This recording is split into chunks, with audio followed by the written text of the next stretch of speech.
নমস্কার, আমি বাঙালি রান্নাঘর থেকে তপতি। আজও একটা পনিরের নতুন রেসিপি আপনাদের সঙ্গে শেয়ার করতে চাই। এর আগে 2-4 রকম পনিরের রেসিপি আপনাদের সঙ্গে শেয়ার করেছি, তো আজ একটা ভিন্ন ধরনের সম্পূর্ণ আমার নিজস্ব রেসিপি, আলু পনিরের একটা রেসিপি আপনাদের সঙ্গে শেয়ার করতে চাই। তো অনুরোধ রইল গোটা ভিডিওটা দেখার জন্য, আশা করি আপনাদের ভালো লাগবে।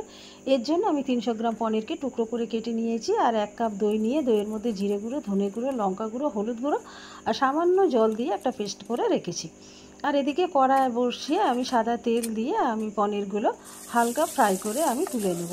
এই ফ্রাই করে সামান্য গরম জলের মধ্যে একটু নুন দিয়ে পনিরগুলো যদি রান্না করার আগে একটু ভিজিয়ে রাখা যায়, তাহলে রান্নার পরে পনিরগুলো খুব সফট হয়। আমার এই টিপসটা এখানে দেয়া রইল।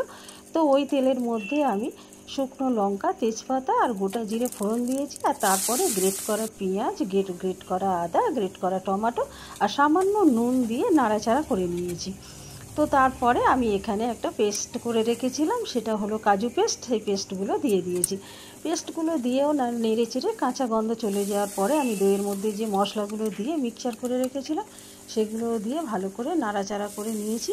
তো তার আগে আমি আলুগুলোকে ডুমো ডুমো করে কেটে 80% ফ্রাই করে রেখেছিলাম, সেগুলো দিয়ে আমি পরিমাণ মতো জল দিয়ে দিয়েছি।